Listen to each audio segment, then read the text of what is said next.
Let me know when we're live.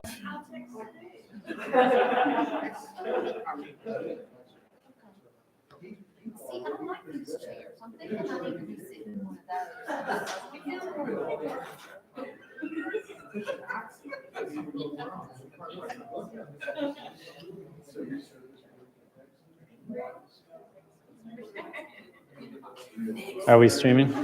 Oh, okay. All right. If anyone's out there streaming, we're going to give this 3 minutes. We're going to start at 5 after because it's a little light in the room. So we're going to give people a couple minutes to join in person. So we'll start at 12:05. Ross, you got a minute. All right.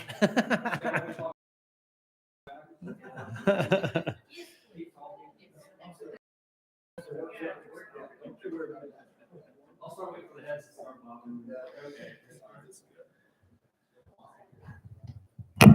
Oh. I'll hold this while you do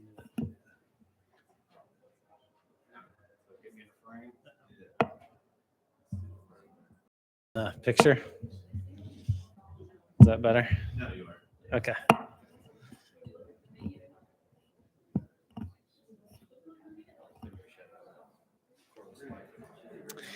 Yeah. That would have been nice. Oh, well.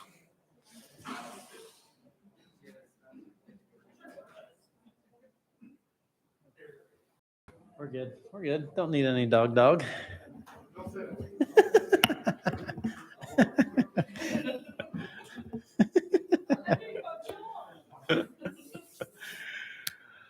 All right. Let's see how we're doing. 2 more minutes. Well, all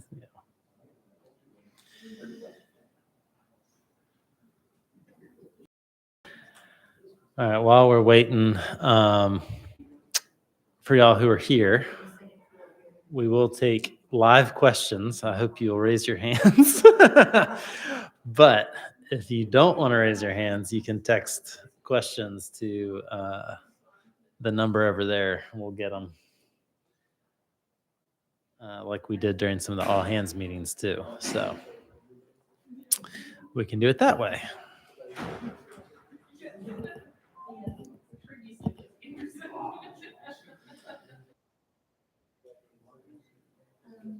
Able to get the QR code to work? We did not. We had some challenges with that, I think. So I think. Yeah. I think because with candidates doing their own slides and then passing it back, it ended up that broke down a little bit. Okay. Yeah, and for those of you listening on the stream, if you're listening in, there is a number. I don't know if we have a way to put the text number in the chat of the stream. That would be cool. That'd be cool if we could put the number to text questions in the chat for the stream. Would be great. Obviously, if you're listening to the recording afterwards, you won't be able to do that. So, okay, let's get started. I think we are at 5 after. We've had a couple people join us. So wonderful. Welcome, everybody. My name's Ryan. I think I've met most of you before. I'm the Chief Operating Officer. I'm very excited to be to welcome y'all to our open presentations for the finalist position for the Public Works Administrator. We have our first finalist with us today, Ross Pitcairn. Am I saying your last name right? All right. He says it in a way I would not say it, so just checking myself there. Super excited to have Ross with us today. He's here for a whole day. He got in yesterday in the morning, so he's been spending some time in Chattanooga getting to know it. So the way this is going to work, Ross is going to spend some time. I've given each of the 3 finalists a bit of a template here. So if you're going to join us today and tomorrow and Friday, you'll see a similar template. The idea was not to see who could have the most creative presentation. It really was to have kind of a level playing field and for y'all to get insights into who they are as people and what they would be able to bring to the position. and also to give y'all a venue to be able to ask them questions, right? And so that's the idea. And then for y'all to be able to provide feedback. So we will, a couple things. One, again, there will be opportunity for live questions for those of you in person. And that can be by raising your hand. It can be by texting the number. For those of you listening in on the stream, hopefully, did we get the text in? Okay, I will say it. Hopefully, you're listening very carefully on the stream. So the number is 423 560 6099. Again, that's 423 560 6099. And that'll be the number that you can you can text questions to. And I do think we have a slide for that at the end of the presentation as well. So that's a way you can submit questions. We'll do that. You can do that throughout. We'll have dedicated time at the end to do questions. We lost the presentation slides here somehow. So Ronald is engaging. I am backing away. It's now a roaming mic. So the other thing I will mention is that there will be an opportunity for a survey. So not only can you ask questions, but after all three candidates have been here, we're going to send out a survey to everybody, and you can provide your feedback. So we'll wait till end of the day Friday to send that out. And folks can give us feedback via the survey. So thank you. All right, I'm going to return the mic here. We're usually a much more well-oiled machine than this, Ross. All right, with all of that introduction, I'm going to hand it over to Ross, and we're going to rock and roll. So thank you all. I'm going to adjust this real quick. All right. I normally, as y'all probably heard earlier, I don't like talking behind podiums, but since I'm constrained, we're going to roll with it. All right. So good afternoon, everybody. I'm Ross Pitcairn. So I want to say thank you for having me here today. I'm excited to be here in Chattanooga, and so far I've really enjoyed what I've seen and hope to see more. So this is the agenda here that we have. You know, it's always, I don't know why we put these because we just blink through it. So anyways, so my background. So I'm originally from the Mississippi Gulf Coast. And I put on there about 50 miles from New Orleans because if you're not familiar with the coast, it can kind of confuse people or they aren't sure. So anyways, been married for 22 years. I have 3 older kids. I have a 20-year-old who keeps me challenged, and a 15 and a 17-year-old. I went to undergrad at the University of South Alabama in Mobile, got my my bachelor's of science in mechanical engineering there. And then Colorado for grad school for 1 year, got my master's of science in mechanical engineering.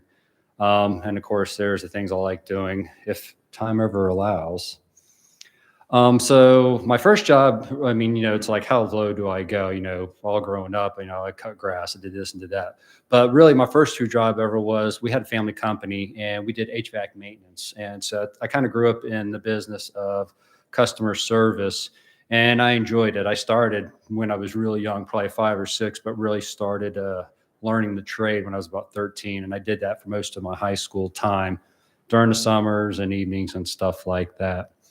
Part of the slide presentation was to ask what our favorite job or favorite, basically what our favorite job was. And I put on there when I was in Romania. So as y'all probably saw my bio, I have been, I'm still in the Navy. I'll be out in a couple of months for retirement. But I was very fortunate to be able to take a group of Navy sailors to Romania and do a bunch of work there, basically working with the local community, renovating schools, hospitals, or like exercise-related construction, building huts, tents, sea huts is what we call them. So if you've ever been in that part of Europe, it was very beautiful, and be stuck there for 7 months is not bad. And I said my worst job ever was event planning. So I'm not going to talk too much about it, but whenever you join the military, you join and you want to do a job, but then they have these things called collateral duties, or what you're voluntold to do. And for those of you who've been in, you know what I'm talking about. Event planning has become my specialty, and things like military balls and stuff like that. I don't like that. So my top 3 professional accomplishments are, so I improved morale and safety in a large division. That happened when I was at Puget Sound. That was something that took me a long time. It took 3 years just to kind of shift momentum in a shop that had been used to doing things the way they've always done forever. That was a difficult time and it was a hard learning experience, but I learned a lot and I was able to at least turn things around. Things got much better after I left because they were able to continue the momentum. The next thing was leading an installation through multiple challenges. So my current job, I'm up in DC, but the job before that, I was on the Gulf Coast and I was an executive officer of an installation. We had many challenges there, from hurricane recovery, COVID challenges, just providing meal for troops. There's a variety of things there. So we did a lot of good things and making things happen. And then the last thing was executed multiple projects overseas. Kind of tying into that part with Seabees. I've been overseas for a bunch of other things too. When I was in Iraq, I helped construct a $90 million Iraqi army base and stuff like that. So you really get to have a little bit of fun and see a lot of the world, but also work with different cultures. And it was a lot of fun. And yeah, spend a lot of money too. 90 million is ridiculous. So my personal approach, or excuse me, my approach. So like a lot of us, our parents had a lot of the influence on us. My dad and my grandfather were the biggest for me. My dad, because he's the one who's the technician. He taught me how to do a lot of the stuff. And some of you might know, there's always a struggle or tension between the blue collar and white collar workers. And so that was kind of what I had in my family growing up. My grandfather was an engineer and everything had to be done a certain way. My dad always wanted to do things what he thought was better. So I learned a lot of good things, but there was always tension. So, but they had the most influence on me, especially my grandfather, who was really big about education. Something that my worst boss did. The one boss I have in mind, he was called Great Idea Fairy. So he always thought his ideas were great. And when people tried to talk to him about it, he wouldn't listen. Some of his ideas were good, but anyways. So I've been fortunate enough to have a lot of really good bosses in my military career. And some of the best things that they taught me were basically demand improvements from others and better utilize your time. A story with that is my commanding officer in Gulfport.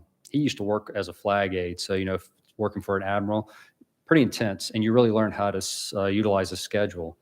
He was very meticulous about that. He drilled that into me. And at first it was difficult, but then I realized what he was trying to do and it was great. I really learned a lot from it. And then supporting customers. Ultimately, in the end, that's what we're always doing, whether it's military or working in an organization like this. We're working for somebody to provide an end product. And military, I was helping the war fighters. Here, we're helping the people of Chattanooga. So to me, that was always a critical thing that some of my best bosses were good at doing, was putting the focus on who we were supporting. Either you're supporting command or you're supported and getting the support. So the top 3 things I've seen work well with large teams that I think would work well here, if they're not already implemented. I'm not saying there aren't. First of all, is a simple one. It's open communication up and down. Open communication up and down the team. And that's very straightforward. I mean, I work at a certain position. I need to know what my boss says and what he wants to do, he or she. But I don't need to just push it right down to my folks, right? My job is to be the mediator between the two, make sure that my folks have what they need and that they move in a direction that my boss would like them to. But then it's also, if there's struggles, make sure I provide that to my boss and ask for the information or ask for the support that we need. So it's always constant communication up and down the chain. And then visible leadership too goes with that. There's some folks who like to give direction from their office, from their desk, or from their building, but never go out and see anything. And that's something you learn as a young junior officer, is that's not an effective leader. You need to be visible. Don't go out for the fact of being seen, but you want to make sure you engage with people, see what they're doing, show appreciation, and do it often. The other thing is clear and honest expectations. I mean, we all work in physically constrained groups, no matter where you go. So you have to be able to tell people open and honestly, with what we have, this is what we can provide. Sometimes what you're providing isn't what they want. So you have to manage, you have to change things a bit. But you always, if you're clear and honest, if people know it's going to be bad, it's not that bad. And you won't get as much grumbling. So So clear and honest expectations. And then the last thing is building each other up. Being critical of people, there's a time and a place for that, but you also need to give praises and need to point it out. So, and then also like the mentoring, there's the timing for everything. So those are things I've seen worked well in other locations. So this was a slide I inserted, pretty much to let you know what my leadership style is. Pretty much it's a blend of democratic and affiliate, as is right there. I'm usually a person that I'll go to a group, or when I work with somebody, I like to go out, talk to people and see what it is that's going on. What challenges are you having? What are you being successful at? And then I can take that in and then implement it in other ways. So whenever I have challenges given to me by my leader or I see a challenge, I'm usually going to try to work with a team to figure out the right way forward, or what I would hope would be the right way forward. So I try to get buy-in from folks. I don't try to push things on a team. Sometimes it's necessary, but you hope it's very minimal. So the goal is to try to get everybody to buy in, build trust, and move forward with that. Leadership is going to tell us what they think the vision is, and the vision that Mayor Kelly has, I think, is pretty neat. I've seen a lot of like the Chattanooga One vision that he has. I've seen many like it, and some of them are very bland, or they don't have a whole lot behind it. But his is very good, and I would, it's something I can definitely jump on that bandwagon, as I would say. Coaching as required. So we should all try to mentor somebody one way or another, because typically you're going to be raising up tomorrow's leaders. So whether it's your position or something else, if you can influence somebody good. So I try to be a mentor or coach folks, whether, some people will come to me and they'll have a complaint, and it's like, well, you start coaching them, you start talking to them, asking them questions, getting them to be critical thinkers. I'm talking a lot now, but I promise you, I don't really talk that much. If I get going, I caution you. So, but I tend to wait and hear what you have to say, and then I'll start talking after you're done. I want to make sure I get all the information in. And plus, typically when somebody's coming to you and they want to say something, they want to talk. And if you stop them, they might see that as in he doesn't want to hear me or something like that. So I'll typically spend a lot of time talking to people. And sometimes people see that as a weakness. People think that if I'm not talking a lot, because, like in the military, it's like they want you to be vocal and loud. And it's like, there's a time and a place for that. But when I'm talking to people and people are coming to me with issues or concerns, I want them to talk. And then, as I mentioned before, engagement at all levels. I like to be out and about. The office will chain you down, and it's always a struggle to try to get out. But I always make it a goal to get out often. So that's a goal of mine. So what could I bring to some of the challenges or what opportunities that are here? So I've been in the military for about 21 years. I'm in what's called the Civil Engineer Corps. If everybody knows what the Army Corps of Engineers is, it's basically the Navy's equivalent. I basically spent the last 21 years taking care of the Navy's infrastructure, their facilities, and then also deploying with Seabees to do naval construction force type work. So I've spent 21 years being shaped and molded into somebody who could be by themselves, set out and with a group of people to do things. Also have a lot of experience dealing with a group of people that have a lot of issues and challenges. Vacancies is the challenge everywhere, but employee engagement and safety challenges are something that I'm very interested in, because I want to know what you're seeing, what you're feeling, and what ideas you might have to maybe improve anything. And that should be always a constant. Knowledge and experience of construction contracts and processes. That's something that they train us as we're young junior officers, is to learn that information. So most of it's by federal code, but it's not hard to adapt to state code or anything like that. But I've had to do a lot of construction and contracts, especially in the public works realm. And then experience with life cycle and facilities infrastructure. The Navy, like a lot of the other Department of Defenses, we have systems, processes, and ways. So we have a lot of processes. So, and they're very thorough. So whatever's going on here, I might be able to add value, or maybe I might learn something. But hopefully either way we would benefit. Okay, in ending, basically, I like working with people. I enjoy working with people, and I like having fun at work. So work should be something that we want to go to, not something that we want to avoid. I like to build strong teams if possible, and confident too. I say that right there. You know, your team, you need to have a strong team, because when you're together, you get a lot of ideas off of each other, and you can encourage each other and go out and do great things. If one person is out and about, you should be able to function on your own. So if you have a strong team, you can accomplish a lot than by yourself. And a philosophy that one commanding officer I had, he said, leave everything better than you found it. It's funny. A lot of us work to that, but I never heard it say like that. So that's kind of become a little bit of my motto. It's like wherever you go, whenever it's time for you to leave, whether it's several months or a couple of years, hopefully you left it better than you found it. Now that could be subjective, but and lastly, my family and I are excited about the opportunity of being able to come here and work in Chattanooga for the city and work with you all. So I'm greatly excited about the opportunity to come here and at least be considered. So thank you for your time and consideration for this position. And all right, on to questions. Thank you so much, Ross. Can we give Ross a quick little hand? Thank you.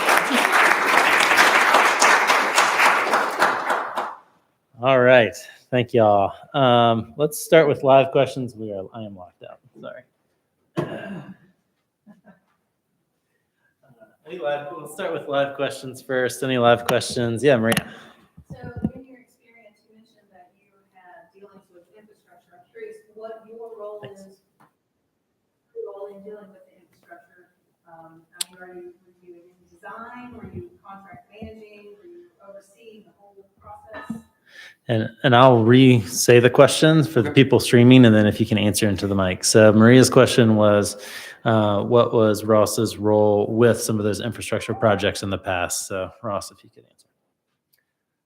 My role was mainly more overseeing the organization that was recapitalizing a lot of the infrastructure or maintaining it. So I wasn't actually hands-on designing it. An example would be the Puget Sound Naval Shipyard. I had 300 workers, shop workers, who were responsible for, water systems, salt water systems, wastewater, electrical distribution, things like that. So I was more involved in the maintenance and operation of it, and sometimes the recapitalization of it, but not necessarily in the design phase.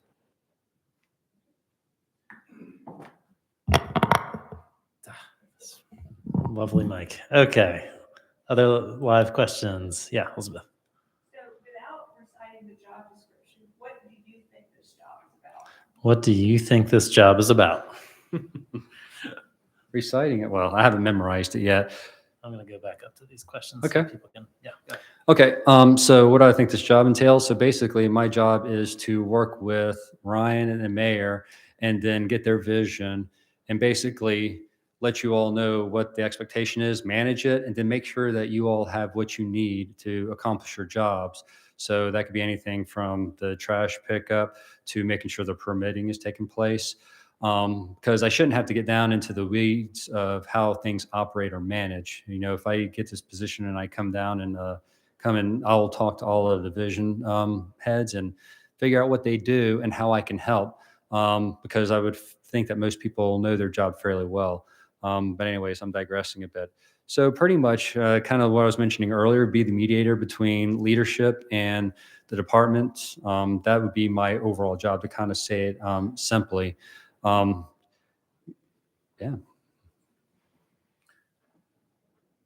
Ross got a whirlwind tour this morning. So he's still learning for the answer to that question for sure. So Arrow, yeah. Since infrastructure management is not sexy, so it's never first funding, how open are you to innovative solutions to addressing the shortcomings in our infrastructure, since the funding is oftentimes just not there? All right, so try to paraphrase that question for folks. So since funding's not plentiful for infrastructure projects, how open are you to alternative ways to do infrastructure? Answers. I'm very open to other means or methods to improve our infrastructure. The military, the Navy itself, we're struggling with that also. So we're always looking for opportunities, whether it's working with a industry, having coming on base. We one installation I worked at, we had a PV farm on there that was photovoltaic solar farm. I think it was 13 megawatts of energy it would develop and stuff. So we would eventually get some benefit from that, what's called in-kind consideration. But anyways, looking to industry to kind of help find new ways of possibly replacing infrastructure is always something that, I'm open to. In the end, we have to look at how reliable it is and, can we maintain it? Okay. Other questions in the room? Rashonda.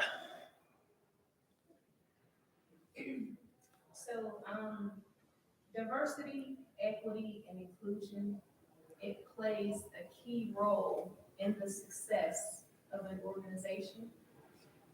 What steps have you previously taken to ensure that diversity is represented in the decision-making process? What steps have you taken to ensure diversity, equity, and inclusion are included in the decision-making process? So the easy answer to that is I treat everybody the same, no matter what. So whenever there's a decision-making process, typically like a hiring action or some, because that I'm assuming would apply to like personnel type actions. Is that what you're meaning? Yeah, just overall to ensure that, everyone is represented in the organization and that everyone's voice is heard and not silenced. And race, gender, the gay community, just to make sure that everyone has, you often hear having a seat at the table, but some will have a seat at the table, but are we really included in certain aspects?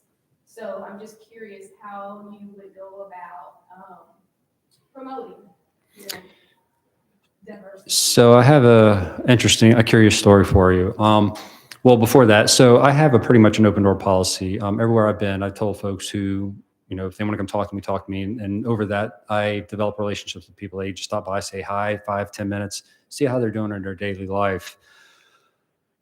In order to address what's bothering somebody or the concerns they have, so the first thing would be is to try to let people know that hopefully I'm approachable and they can come talk to me. So first step would be is to try to get out, be visible, talk to people, let them know that they can talk and start. I mean, that's kind of the first step. And then from there, you go on and you start trying to take cues and stuff on when people might have a concern or something, and then try to make them open and, so then I can help them if they're having any challenges.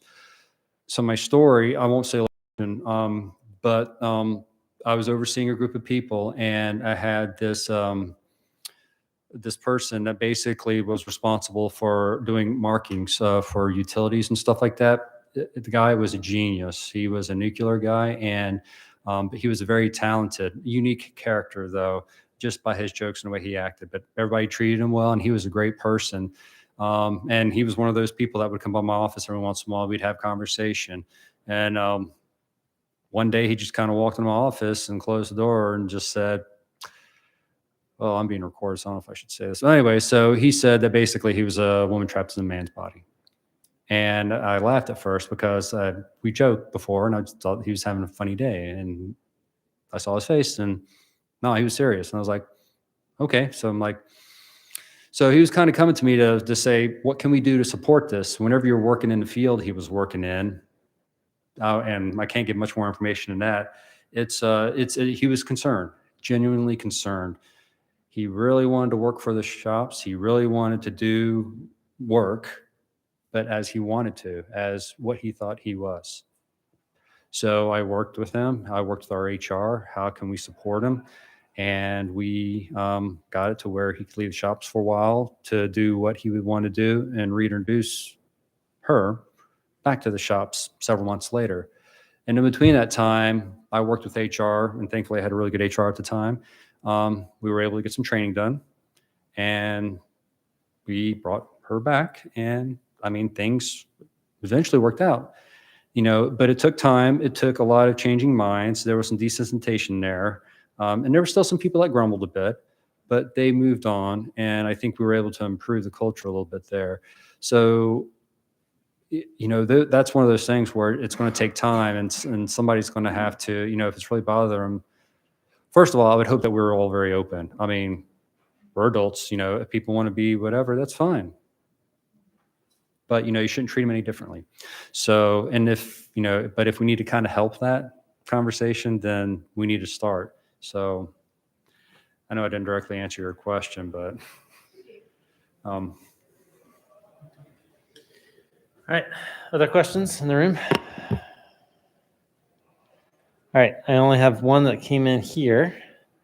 It's actually 3 about the same question. So it's basically around work from home policy. So I'll ask the most general version of the question, which is, I know you were mentioning this morning. What are your thoughts on working from home policy? So working from home policy, honestly, I'm a fan of it, even though I don't get to do it in my current job. I'm a fan of it. If your job can be done from home, I think it's fine. Now, people do need to come and work occasionally and need to meet with each other, synergize, meet with each other. I mean, there is a piece there of getting together that there is a major benefit. But I think working from home has its benefits too. And it might not be the same for everybody, but to answer the question, I'm definitely open to teleworking. If the person can be effective at their job teleworking, then I don't see why not. The main thing is you can't necessarily say the person can telework. The position has to be able to telework. And then it's up to the supervisor to determine whether or not they should telework. These questions remind me that we're overdue on getting that figured out. So I'm going to follow up with Bill on where we are with that policy. More to come. Thank you for the reminder. All right. Other questions from the group? Yep. Bonnie. If you're selected, do you see yourself having an open door policy, whether it be an hour a week or the ability for someone with grave concerns to just simply catch you as catch can? If you're selected, do you envision having an open door policy so people can visit you with concerns? So when I said I had an open door policy, it was just an open door. I didn't have a set time for anybody because everybody's time is a little unique. And, unfortunately with the job I had at the time, I was in my office a lot. So, but people usually knew who my office was, and it was not next to a convenient hallway. So anyways, to answer your question, it would just be whenever people can catch me. If it's in a hallway and you want to have a conversation, we can step aside somewhere and have a conversation. Excuse me. That's it. He's done. All right. Other questions while Ross gets a drink?